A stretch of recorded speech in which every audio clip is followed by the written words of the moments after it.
I know right now it's kind of an interesting time to be having this conversation, giving such the uptick in heated rivalry. Oh, And Rena just announced to me today that she's watching it again. And she didn't previously tell me, so I couldn't do a rewatch with her. This is at how least my rude. third full rewatch. I'm just worried that I might have missed something. I know I'm on my second rewatch, and I'm actually me and my wife are going to a watch party after. Amazing. Welcome back to Unpacking the Closet. I'm Jerry. And I'm Caitlin, and this is the season of connection, all about queerness, culture, and the joy we build through community. We're excited to bring you a special episode on Sapphic romance, desire, and storytelling with authors Rena Sapon White and Ella Schaefer, the duel behind Christmas Pick and Sweet Talk. We wanted to have this conversation because Sapphic romance is often framed as kind of comfort reading, maybe something light, but these books are doing much more than that. They're exploring real desire, longing, power dynamics, risk, and what it means for queer women to want something and actually go for it. Rena and Ella are the co-founders of Smoke Show Press. They met developing made-for-TV rom-coms and eventually asked, what if we told queer stories with real heart and humor? Their debut, Christmas Pick, won the 2024 Lesfic Bard Award for Best New Author and landed in Amazon's top 10 for lesbian fiction. Their second novel, Sweet Talk, followed as an Amazon top new release this fall. Woo! Love that. Also, I told Jerry Lynn that before we even started recording, Christmas Pick desperately needed to be like the next Tello Christmas rom-com. Like it's like the perfect little, like it's my favorite type of Christmas rom-com. It's like the perfect setup. It's my favorite type of like power dynamic. Have so much we could talk about around that. Yeah. I'm like, oh, where do we even begin? We wrote that originally. I actually wrote it years ago as a spec script before I even met Rena, and we met writing these rom-coms. This was the Christmas Pick was my sample I sent to you, I think, right? Yeah. And I had also sent her a bunch of ideas that she really liked. She was a producer at the time, and we were trying to get this made. It was a straight romance, just like your typical run-of-the-mill Hallmark kind of deal. And we got to the point where we were just not vibing with anything, really. I mean, we don't need to go into specifics, but we were not vibing with the process, and we were like, what if we made this story how we want to make it and make it sapphic and just turn it into a book, because we have the means to be able to do that. You know, it's not like a whole movie where we're having to get everyone on the same page. And that's kind of how we came to writing novels. Yeah, do you want to speak on that, Rena? Yeah, I mean, it really was just that, like, it was very sort of straightforward Hallmark rom-com, and it was really fun. But we had dared to make the female lead, you know, it was Ava, but she was the CEO. And we were getting feedback that like she wasn't likable enough, even though we had the original script. Actually, the roles were sort of reversed gender wise, and the CEO was a dude, and We hadn't changed anything. And the female lead, yeah, was the photographer, and that was it.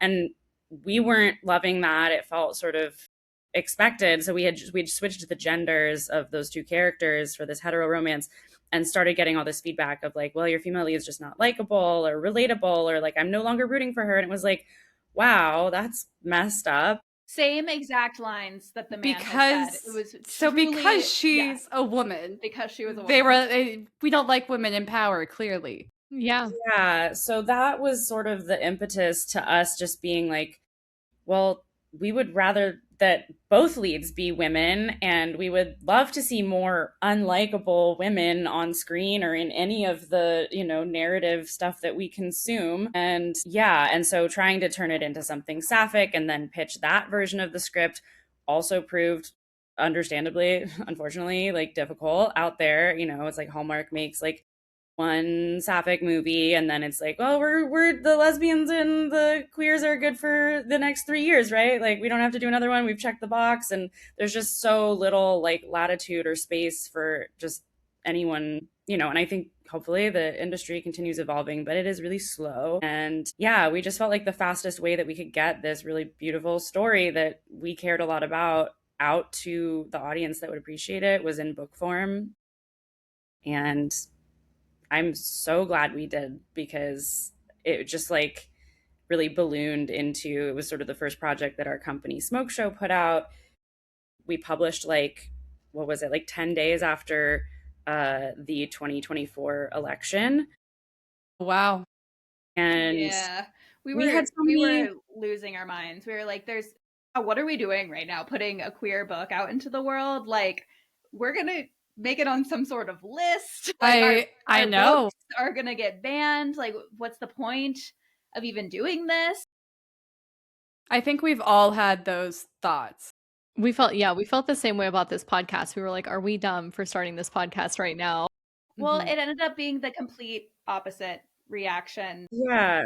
We got so much good feedback from people who were just like, this is exactly what I needed right now. Yeah. It was beautiful, honestly. It was so much better than we could have ever imagined, especially after such a dark time. That's amazing. Yeah, and so then getting to the movie of it all, obviously we come from the film world, and that's kind of where our heads are at when we're writing. We write, stories that pretty much kind of align with that, your typical like rom-com genre movie arc.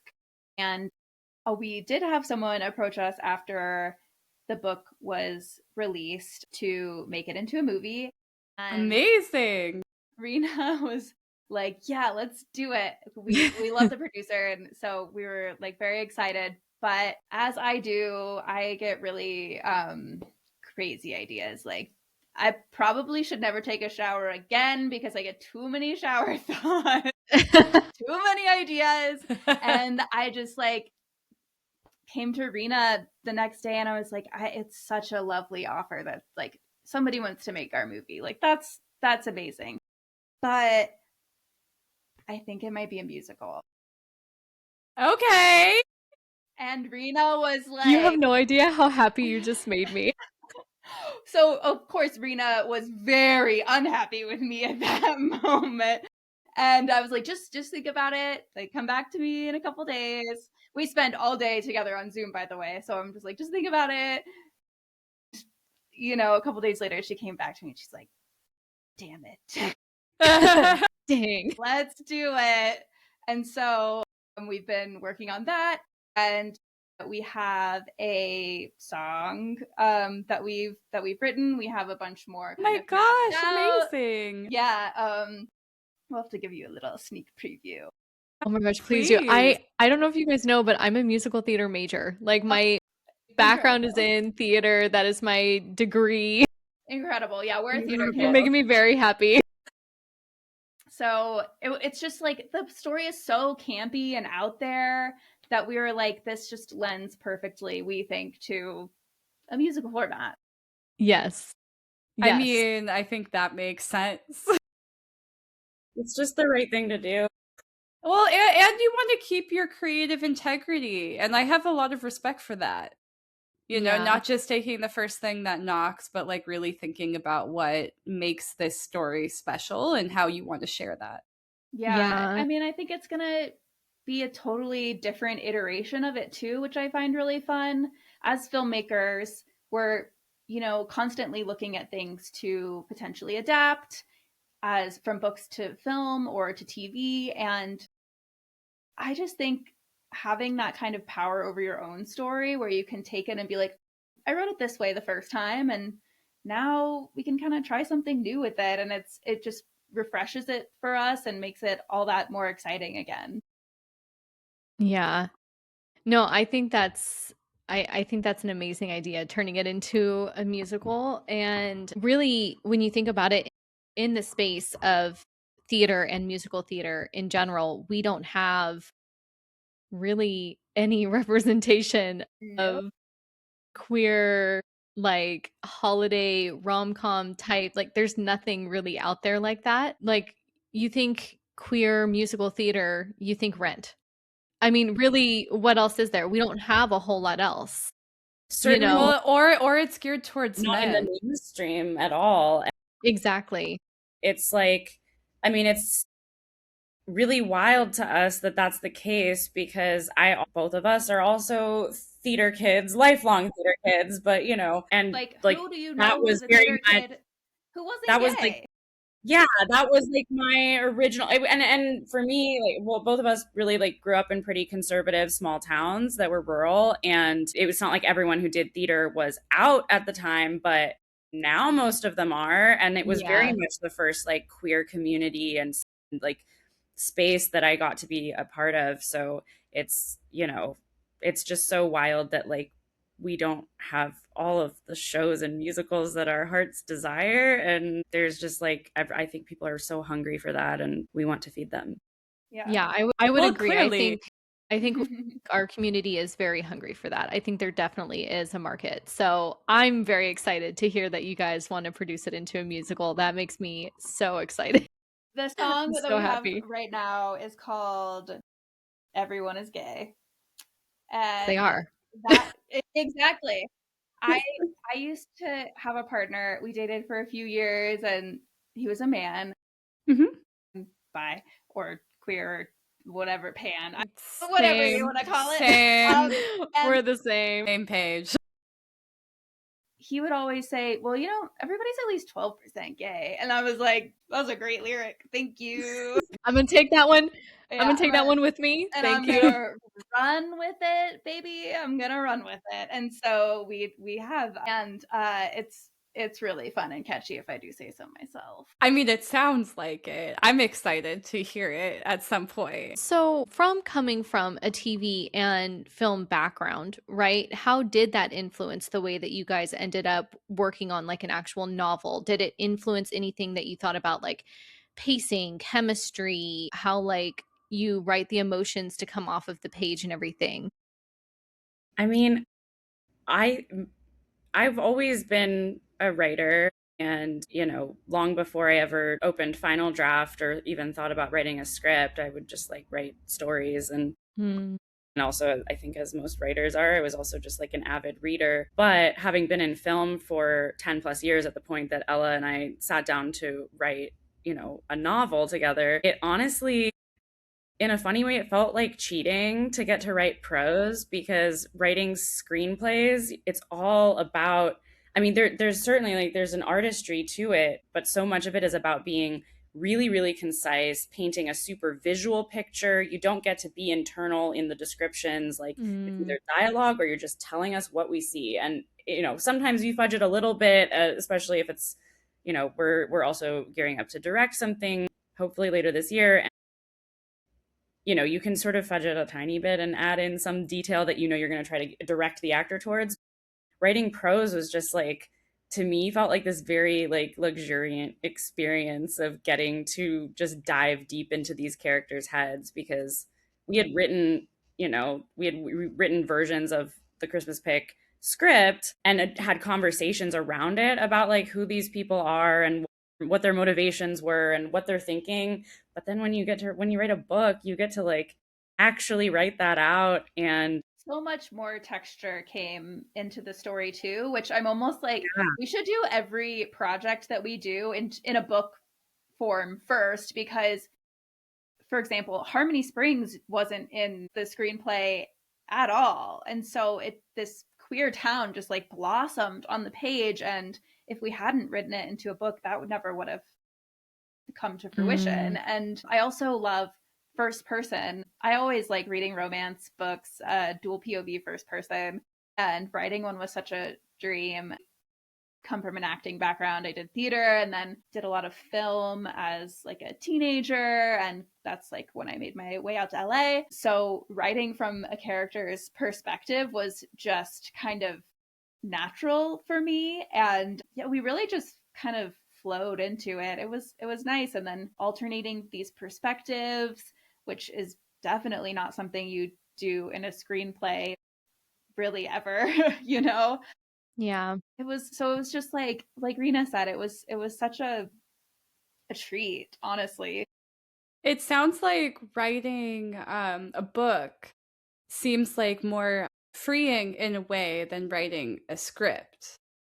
Or like different in that way. Like there's more detail orientation you can do, or and just discovery. There was so much discovery that we came across by writing from these people's perspectives on the page that just, again, never would have come out on a script.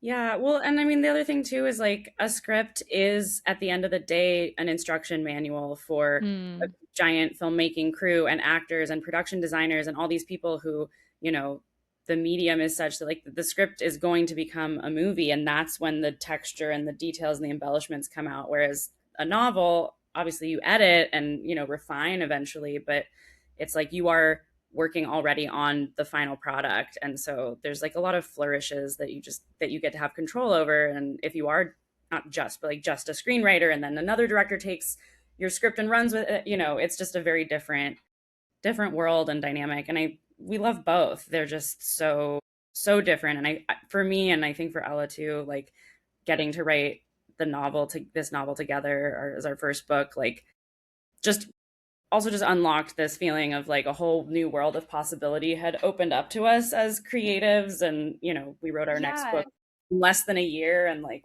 yeah. It's also so much more freedom, not just in like the perspective on the page, but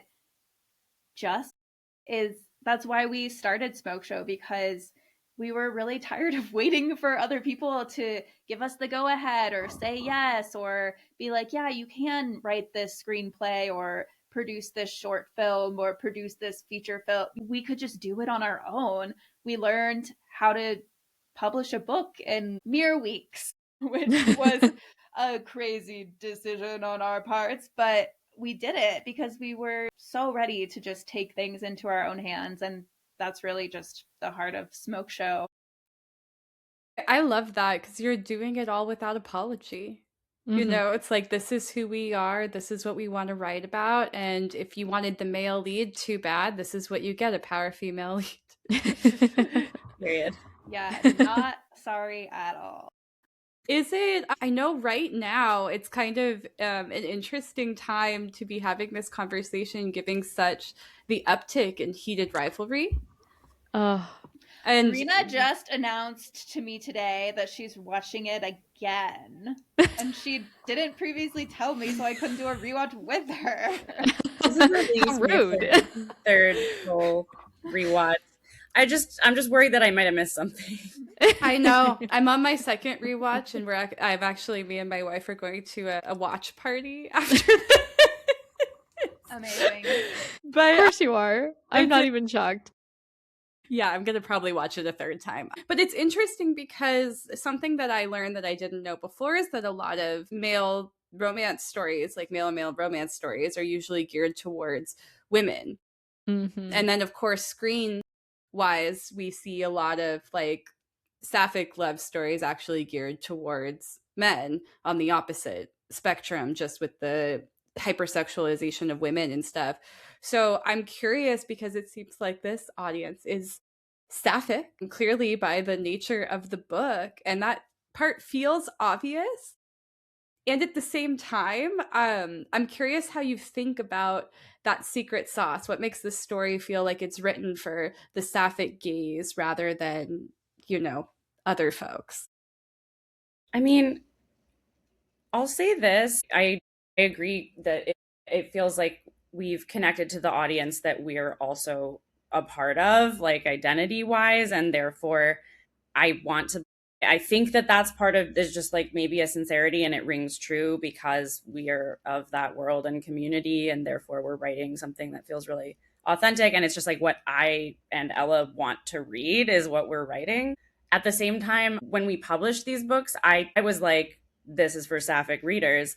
But then we've had like a lot of people who are identify as straight and men, straight men, and all sorts of other people, and straight women who read the book and have reached out or written reviews and been like, this was just a Love great that. love story. And I feel like that's maybe what some people too are having a realization about with Heated Rivalry is like romance and good romantic tension and good characters and good acting. Like it's sexy and fun and compelling. And this idea that it's not for everyone, I think, is something that I hope gets sort of dismantled. While at the same time, I'm like, yes, I also want like Sapphic people to write Sapphic stories because they're not going to be as prone to the sort of like objectification or fetishization of like people's orientation, which certainly has been happening in the male dominated film and TV world for a lot longer than we've gotten stuff like Heated Rivalry or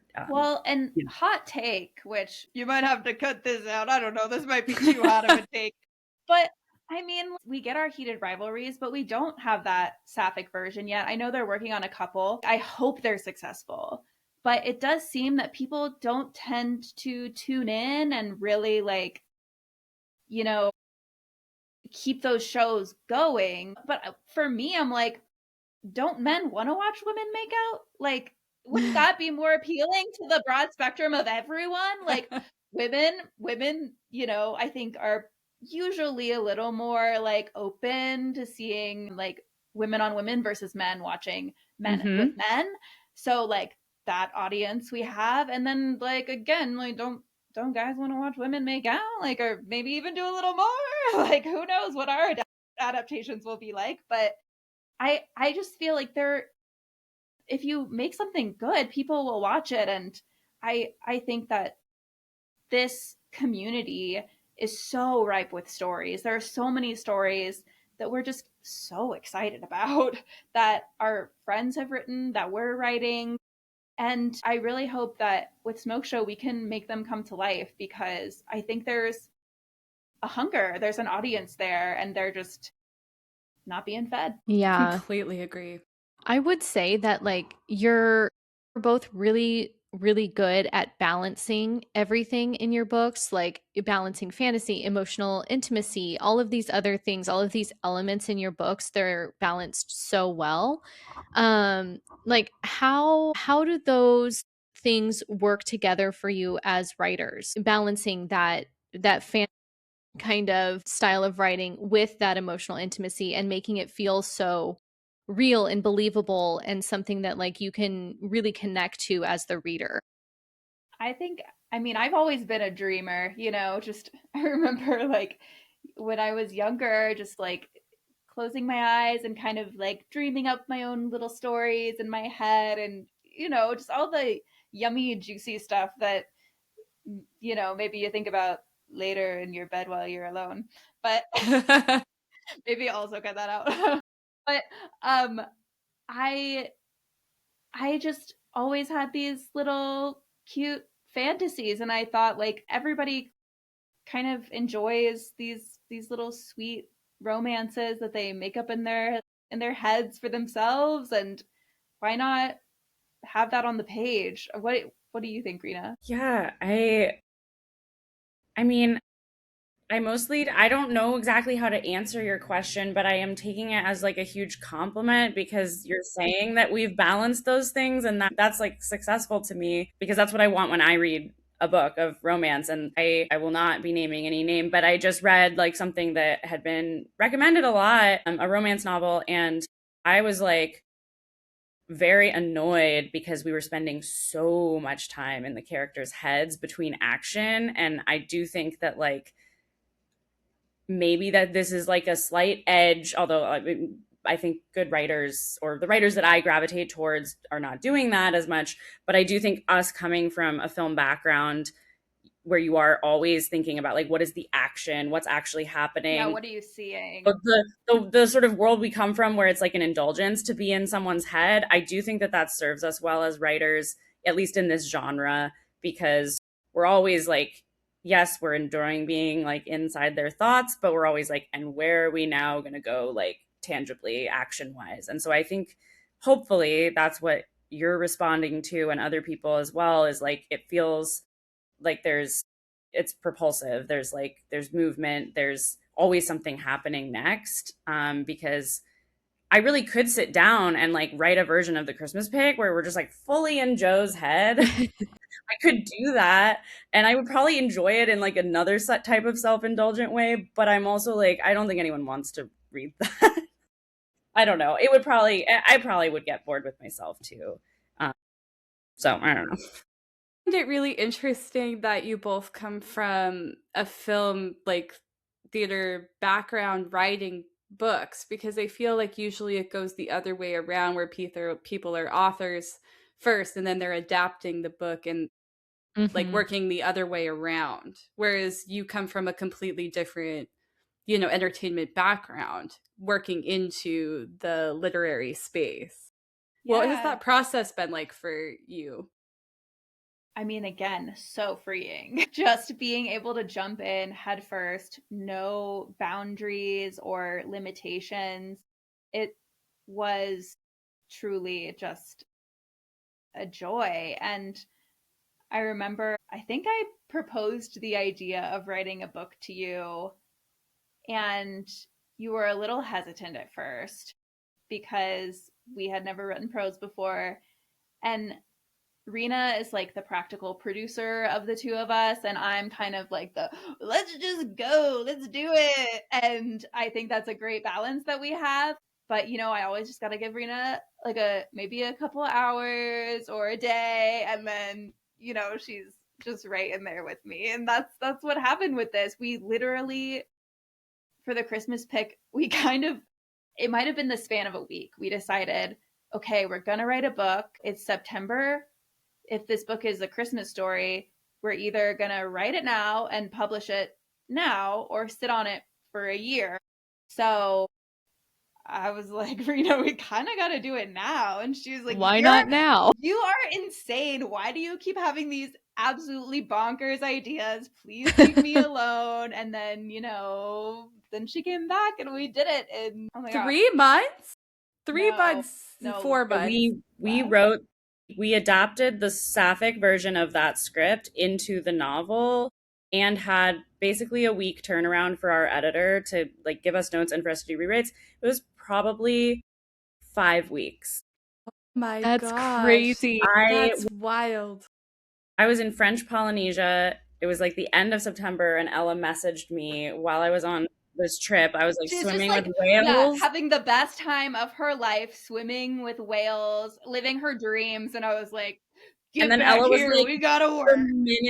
Ella was like, the minute you get back in LA, we have to write a novel, unfortunately. And then I went to Hawaii, and we were like in the last few chapters as I was like, I'm pretty sure you were on like 3 different trips. Yeah. I went to Maine and Oregon. We had like fully booked up. It was October 2024. Is that right? Yeah. And no, we hadn't been like anticipating doing this, but once we realized we were doing it, both of us just like had other things scheduled in our lives. So it's not like we were like grounded for 5 weeks just focused on this book either. It was insane. And we did promise ourselves that we would like never do it like that again. And then we didn't. We were worse. We were worse with Sweet Talk, unfortunately. Don't do what we did.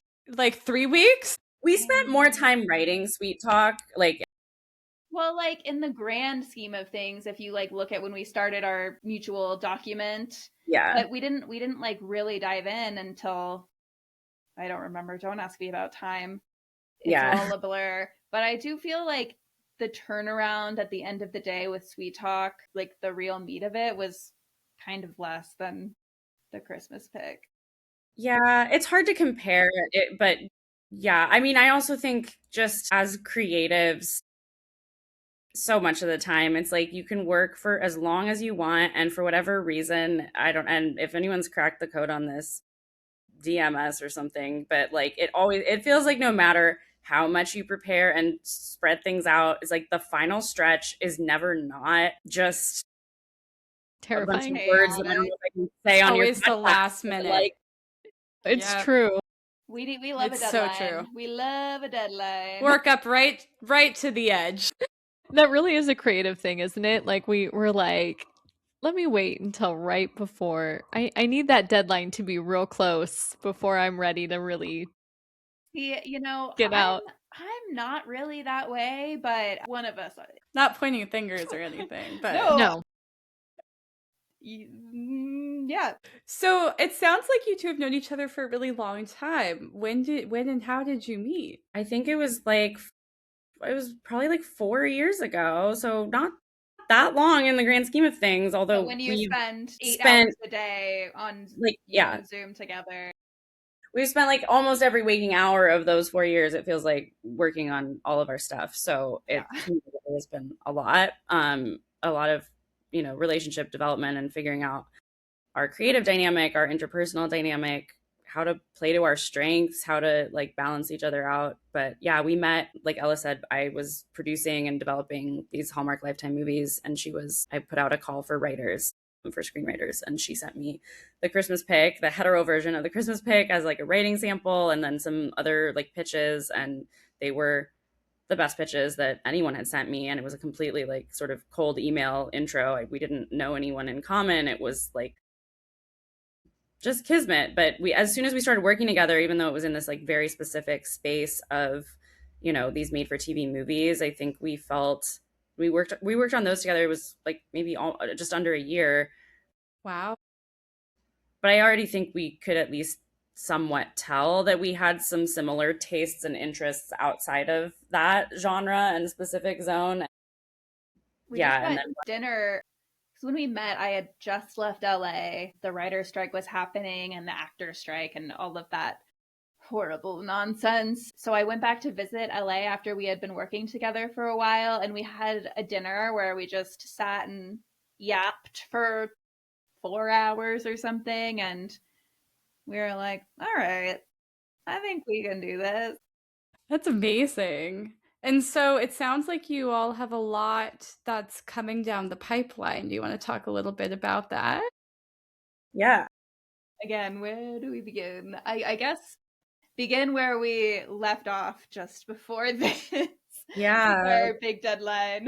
Yeah, so we wrote a feature film script like last spring, and it's kind of a feminist body horror dark comedy Amazing. hybrid genre movie. And yeah, I don't know how much we can say about it, but we have assembled in the last few months a really amazing team of producers and some of our financing and some just really incredible support from a bunch of different people and entities. So that is the most sort of pressing thing in our world right now. We are literally right now, right after we get off this call, we're finishing pretty much like the last page of a rewrite so that we can get it to our producers before they all fly to Sundance. Wow, congratulations. Yeah. Thank you. But yeah, so that's a project also that we're going to be co-directing, and hopefully if, all of the many little shifting gears can align, then that hopefully happens later this year, ideally. But yeah, so that's kind of the biggest thing on our plate at the moment. And then you want to talk about some of our other we have some podcasts in development as well. We are taking a stab at a podcast where we kind of discuss our journey as first-time filmmakers, where we kind of break down every week. It's more almost like a processing event for us at the end of the week to go through like, all right, so we did this week and this is how we figured out our way through XYZ. And, something that's really important to us is mentorship. We didn't really have creative mentorship in the way that we really craved coming up in the film industry. And so we really want to mentor others. We have some people that we've been mentoring for a bit and we just absolutely adore them. But having a podcast as well to kind of talk our way through our journey, we also figured, maybe it'll help someone else who's a little queer girl in Northwest Florida who wants to make a movie someday, And so we have that we're just kind of pushing forward on. And then we have another podcast that we're in development on called Gay Guide to the Apocalypse, which I love that title. yeah, we're obsessed. But prepper culture is very much seen as one kind of Yes. specific lane. I'm sure you can all visualize, like, when you say doomsday prepper, like a specific image comes to head. But there are so many queer people who are doing this work in a community-based way which is different from maybe the typical doomsday prepper. So we're getting a bunch of guests on and interviewing them. We're kind of like, the hosts, but also like the totally unaware of what the hell to do if God forbid something happened, which I think we're all like, kind of living on the edge often right now, just wondering like what's going to happen next. So we thought we could, take it, make it fun, make it community-based, relatable for all of us, and maybe get some good advice on how to grow a garden sustainably, or I don't know, make a bomb shelter or something. As a social worker and therapist myself, I love the idea of skill building and Yes, learning from other absolutely. people. And I think that's absolutely fantastic. I think as queer people, a lot of times we are self-taught with a lot of different things. And so to be able to provide that information to others sounds like in such a fun way, sounds like a great adventure. We hope so. Hopefully it's not just completely depressing. It's such a hard balance. We were trying to draw that balance in the beginning of our podcast, too. Yeah, our season 1 was definitely a little bit more heavy. We had to figure out, like, okay, how do we get this important information that we want to talk about out there in the most lighthearted, palatable way that isn't going to add to people's already stressful days and all the news they're already taking in, Absolutely. That's what we want to do with all of the projects that we have that we're bringing into the world. I like a read every once in a while that makes me bawl my eyes out, but like that's not what I'm usually looking for at this time. Yeah. And so there's so much queer joy in the world. Again, heated rivalry. There's so much goodness that can be mined from our stories. And I do think, sometimes it's balanced with these darker themes, but I think that's what makes us really strong and also really funny as a community. Like It's very true. You get funnier the more shit you go through. It's just It's true. There's a reason why our community tends to be the entertainers. We tend to gravitate towards all the entertainment fields, It's very true. Just gotta channel it. And I think, so far we're doing it in a fun way, and that's what we want to keep doing, is bringing not only like queer stories to the forefront, but like making them not just like, the sad historical fiction where everybody dies in the end and like doesn't have their happily ever after. We deserve it. After all of this pain and suffering, like this is what we deserve. I'm so tired of just the coming out story, full stop, and then otherwise death. It's just, there's more to our lives than this. I agree. Yeah. And I'm glad you both are writing in that way too, because I think if there's anything we've learned from this uptick in heated rivalry is that people are craving those stories that go beyond. Totally. And I think also so many more people know they're queer now than they used to. It's like what, 36% or something of Gen Z? Statistically, this is the generation that is, every generation has gotten much higher and again, in people out. Everyone is gay. Let's just make that very clear. Everyone is gay. We're all somewhere on that spectrum. Just math. 74% just don't know it. Yeah. There we go. It's that 12%. The 12%. Exactly. And I think maybe it was different for you all, but from like my own experience, especially like liking people all across the gender spectrum and coming from essentially the South, I just didn't recognize that in myself for a very, very long time. And finally unpacking that, unpacking the closet, it's just so freeing, and I hope that other people can realize they're 12% too. Yeah. I appreciate you saying that too, because I think for folks who do have like that spectrum of liking people across the board, it does take a little bit longer, and I think we're starting to get more of that visibility in that too. So it's great to have folks that are willing to talk about that. Yeah, we're trying. We're getting all these Sapphic Awakening books out there. Well, we love it. We'll consume it. Yes, I will consume that. I will consume the musical when it comes out. Yeah, I cannot wait for the day. What else? Are we working on anything else? I feel like we always have such a long list, and we've got an adaptation of like a Sapphic Western that we're also working on. Oh, I'm all you gotta about please that. The horse lesbians.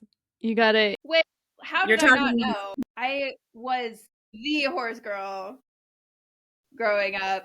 I just can't even get into it.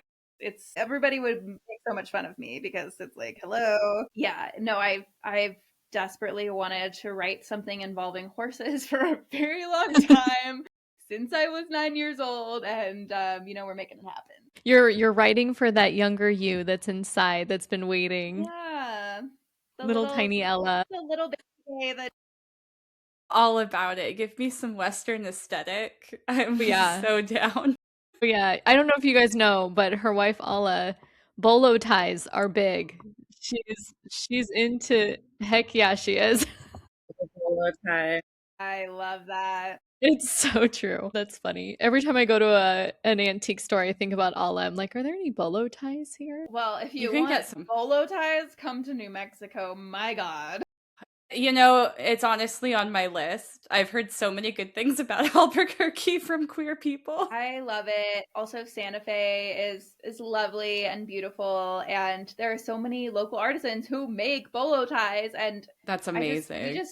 We have a new bolo tie in this household. It's like I can't remember what it is. It's some sort of like gemstone instead of just like, the normal pendant. Oh, that's so cool. Like, literally like a rock. And my partner gave me a hug the other day, and I like hit it with my face. I was like, oh my God. Wow. So dangerous. But you gotta be careful with the jewelry. It gets in the way. It's aesthetic, and it's a weapon in case you ever needed it. It's multifunctional. We'll do a bolo tie episode on our Apocalypse podcast. There you go. How to survive in this world. Yes, you could definitely fend someone off with that. Oh my gosh. Okay, well, before we wrap this up, can we do like a quick lightning round with you guys? Just quick like answers on just all things to do with like romance novel type things. Some quick questions. All right, here we go. Favorite Sapphic trope? Enemies to lovers. I love like a character who is just fully lesbian and like oblivious to how gay they are, who's obviously on a trajectory of figuring it out, but just like if we get to be in their head, and it's not about internalized homophobia, it's just like a pure obliviousness where maybe they're just like, I don't even know if I'm attracted to anyone, but they're like, I'm also just obsessed with my 20 posters of Mandy Moore, and it's like who knows why that is. I just think that's like there's something very charming and sweet about that, and I've known people like that in real life, so that's fine. Okay, slow burn or immediate spark? Slow burn. Yeah, I'm just gonna tell you now, our answers are probably going to be very different. No, I love that. Again, balance. Okay, friends to lovers or enemies to lovers? Enemies. To lovers. Okay. We don't really like friends to lovers. I don't know. I find it kind of boring a little, but you're like, I just think enemies to lovers is usually just has more like spice and tension to it Mm. inherently. But I have read some friends to lovers that handled it well, and it was just all down to like characterization. But Okay, I need those recommendations because I have not read many like that. Yeah, I mean, for me, I'm just like, you're my friend for a reason. I love a good boundary. Boundaries are great. Although I do have to say, Colin and Penelope from Bridgerton is a great friends to lovers. I feel like they were always in love, though. They just didn't realize it. But yeah, Colin but that didn't, is but that's to lovers. I think the realization and you need some stuff. You need like things that the world has like thrust upon the characters as boundaries in that are like keeping them from either expressing themselves or from realizing. And some books and media do it well, and other ones it's just feels a little bland. Whereas enemies to lovers, it's like inherent to the dynamic is like the boundary is there. They don't like each other. Yeah. Yeah. Okay, let's see. You're next. All right. First love or later in life love? Later in life. I think later in life, yeah. Yeah. Okay, a book that you wish existed when you were younger. I don't know. All the stuff I read now is pretty spicy. Yeah. Although it informs Good Friday. I read The Lovely Bones in 6th grade. I remember that book. My friend found it in the library. For some reason, I think we were the first people to get our grubby little hands on it, and we were reading it like, oh my god! And I think we like might have told our moms or something, and our moms were like, this was just on the normal shelf. Like maybe you should put it in like the 8th grade section or something. Oh my gosh. I don't know though. What do you have any? I have no idea. I really want to have an answer. You know, that's okay.